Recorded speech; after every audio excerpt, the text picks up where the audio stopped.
ये संकेत मिले तो आपको भगवान के दर्शन हो चुके हैं। हरे कृष्णा, राधे राधे। आ गई हूँ आप सब लोगों के सामने नई जानकारी लेकर। मैं हर रोज ही आपके सामने नई नई जानकारी लेकर आती हूँ ताकि आप भी भगवान की पूजा पाठ में आगे बढ़ सको। नए नए उपाय, नई नई पूजा पाठ संबंधी नई नई जानकारी। तो अगर आप चैनल पर नए हों तो आपसे हाथ जोड़कर विनती है कि आप चैनल को सब्सक्राइब जरूर कर लें, क्योंकि यहाँ आपके काम में आने वाली बहुत सी जानकारी मैं आपको रोज ही देती रहती हूँ। इसीलिए आप भी अपने जीवन को सुखमय बनाइए, आप भी अपने इष्ट देव के दर्शन कीजिए। आज मैं आपको जानकारी देने वाली हूँ। पहले मैं कह देती हूँ कान्हा जी से, कान्हा जी आप पर अपनी कृपा सदा ही बनाए रखें।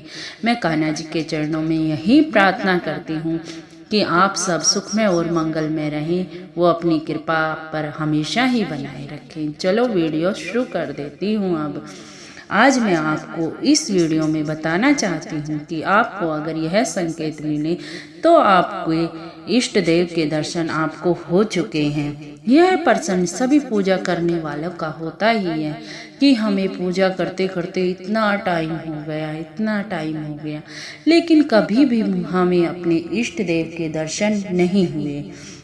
ये तो सभी का प्रश्न होता है कि इष्ट देव के दर्शन ही नहीं होते। चाहे वो राम हो, चाहे वो कृष्ण हो, चाहे वो दुर्गा माँ हो, सभी के इष्ट देव अलग अलग होते हैं। लेकिन मैं आपको आज बताती हूँ कि आप जिस भी इष्ट देव की सेवा करते हैं, जो भी आपके इष्ट देव हैं, वो आपको दर्शन जरूर ही देते हैं। जो भी सेवक उस परमात्मा की भक्ति करता है, उनकी सेवा करता है, उनकी पूजा करता है, उन्हें भोग लगाता है, तो उन्हें दर्शन जरूर ही होते हैं। ये मैं आज आपको बताऊंगी इस वीडियो में। भगवान के दर्शन करने के लिए हमें बड़ा बड़ा अनुष्ठान, हवन, यज्ञ तप की कोई ज़रूरत नहीं है। आज के युग में कलयुग ही केवल नाम आधार ही रह गया है। अगर हम उनके नामों का गुणगान ही करेंगे तो ही वो हमें दर्शन दे देंगे। भगवान तो भाव के भूखे हैं, हमारे धन का भूखा कोई नहीं है। इसीलिए आपको आपके इष्ट देव जरूर ही दर्शन देते हैं, लेकिन आप समझ नहीं पाते क्योंकि आप इतने प्रबल नहीं हुए हैं कि आप उनकी संकेतों को समझ पाओ। कई बार आपको सपन के द्वारा अपने इष्ट देव के दर्शन होते हैं, लेकिन आपको वहम हो जाता है कि मुझे गलती से ऐसा हुआ है, और आप समझ नहीं पाते कि आपको साक्षात ही इष्ट देव के दर्शन हो गए हैं। क्योंकि आज कलयुग में हमें सपन के द्वारा ही इष्ट देव के दर्शन होते हैं, वो साक्षात तो कभी नहीं आते। इसीलिए आपको भी हुए होंगे अपने इष्ट देव के दर्शन सपन में, और आप महसूस भी कर रहे होंगे, लेकिन आपका मन नहीं मान रहा होगा कि आपको अपने इष्ट देव के दर्शन हो गए हैं। चलो एक उदाहरण से आपको समझा देती हूँ। अगर आप कोई भी पूजा, जप, तप या अनुष्ठान करते हो, जैसे कि नवरात्रों के व्रत ही करते हो, तो आपको अपने इष्ट देव के दर्शन हो जाते हैं।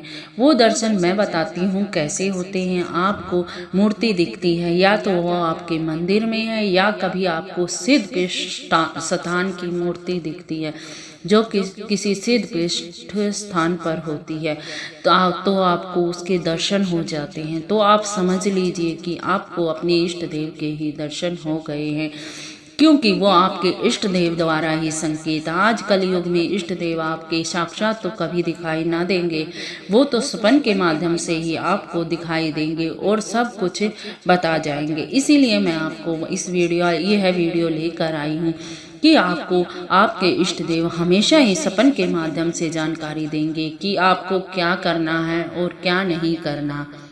सपन के द्वारा ही आपके इष्ट देव आपको अपने जीवन में आगे बढ़ने का रास्ता दिखाते हैं, लेकिन आप उन बातों को समझ नहीं पाते और आप उनको अपना वहम समझते हैं। लेकिन अगर आप पूजा पाठ में आगे बढ़े हुए हो तो आपको जरूर ही आपके इष्ट देव की शक्तियाँ आती हैं वहाँ पर, और आपको आगे बढ़ने के द्वारा सपन के द्वारा ही आगे बढ़ने का रास्ता बता देती हैं। सपन के माध्यम से ही जो कुछ होता है सब कुछ सपन के माध्यम से ही होता है। आपको अपने इष्ट देव के दर्शन, अपने इष्ट देव के मंदिर के दर्शन, लेकिन ये भी बता देती हूँ मैं आपको हर चीज़ के दर्शन होंगे लेकिन सौम्य रूप में ही होंगे। कभी भी उग्र रूप में आपको दर्शन नहीं होंगे, क्योंकि आपके इष्ट देव हमेशा ही सौम्य हैं। अब मैं आज आपको बता देती हूँ कि आपके घर में भी वही शक्तियाँ मौजूद हो जाती हैं जब आप इस तरह से पूजा अनुष्ठान करते हैं। आप कहते हैं कि मेरा पूजा घर में मन नहीं लगता, अपने घर में पूजा करने को कभी मन नहीं करता। तो मैं आज आपको बताऊंगी, आप मंदिर चले जाते होगे तो वहाँ पर आपको माहौल दिखता है तो आपका भी पूजा करने का बहुत मन करता है। तो मैं आपको कहती हूँ कि अपने घर को ही मंदिर क्यों ना बना लिया जाए। आपके घर में भी वही शक्तियाँ मौजूद होंगी जो आपको एक मंदिर में महसूस होती हैं। तो मैं आपको इसका एक रास्ता बताती हूँ। आज मैं आपको सारी ही जानकारी इस वीडियो में दे दूँगी, क्योंकि यह वीडियो आपके लिए बहुत ही महत्वपूर्ण है। अगर आप इस वीडियो को देख रहे हैं तो आपको अपने इष्ट देव की शक्तियों के जल्दी से जल्दी महसूस हो जाएंगी। ये मैं आपको वादा करती हूँ। आप इस नियम से पूजा करेंगे तो आपको अपने इष्ट देव, अपने घर को ही मंदिर बन जाएगा। ये मैं आपको विश्वास के साथ कहती हूँ। तो मैं आपको बता देती हूँ, आपको अपने घर में एक अलग ही कमरा मंदिर बना लेना। वो बिल्कुल अलग होना चाहिए, क्योंकि उसमें खाना पीना सोना बिल्कुल भी ना होना चाहिए, चाहे आप छोटा सा भी बनाओ। और उसको इतना सजा दो कि इतना मनमोहक बना दो। अपने इष्ट देव की तस्वीर इतनी मनमोहक लेके आओ कि वो देखते ही मन को मोह ले। अपने इष्ट देव का श्रृंगार इतना मनमोहक करो कि आपका मन मोह ले और आपका भी मंदिर में पूजा पाठ करने को मन करे।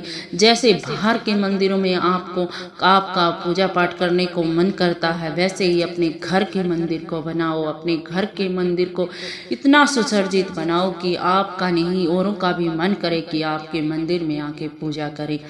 और आपके इष्ट देव की कृपा देखना, फिर कृपा की बरसात होगी। और आपको मैं ये बात समझा देती हूँ कि आज कलयुग में कोई भी भगवान साक्षात दर्शन नहीं देगा, लेकिन सपन के माध्यम से वो आपको सब कुछ ही बता देते हैं। इसीलिए आप सपन के माध्यम से जो भी आपके इष्ट देव हैं उनके दर्शन हों, वो कोई भी रास्ता दिखलाएं तो आप उस पर जरूर चलें। यही मैं आप सबसे हाथ जोड़कर प्रार्थना करती हूँ। आप भी अपने इष्ट देव से समझे, उनकी बातों को माने तो आपके जीवन धन्य हो जाएगा। आपके इष्ट देव की कृपा इतनी होगी, और जब आपको अपने इष्ट देव के दर्शन सपन में होने लग जाएं तो आप उन्हें किसी को बताना तो नहीं, लेकिन पूजा पाठ और भी ज़्यादा करने लग जाना, और भी उनके मंत्रों का गुणगान, उनके भजनों का गुणगान। तो इष्ट देव की कृपा आप पे बढ़से ही बढ़सेगी। आगे की वीडियो में मैं और बताऊंगी कि आप अपने इष्ट देव की ज्योति कैसे जलाएं, कैसे उनका आह्वान करें। ये सब जानकारी मैं आगे की वीडियो में दूंगी। अगर आप चैनल पर नए हों तो सब्सक्राइब कर लेना, लाइक शेयर और कमेंट कर देना, ताकि दूसरों तक भी यह वीडियो पहुंचे और उनका जीवन भी धन्य हो जाए अपनी इष्ट देव की कृपा पाकर। तो आप इन संकेतों को तो समझ ही गए होंगे जो आपके इष्ट देव देते हैं। तो आपको भी मिले हों तो ये संकेत तो आप समझ सकते हैं कि आपको भी अपने इष्ट देव के दर्शन हो गए हैं। चलती हूँ, राधे राधे राधे राधे। फिर मिलती हूँ नई वीडियो के साथ, नई जानकारी के साथ।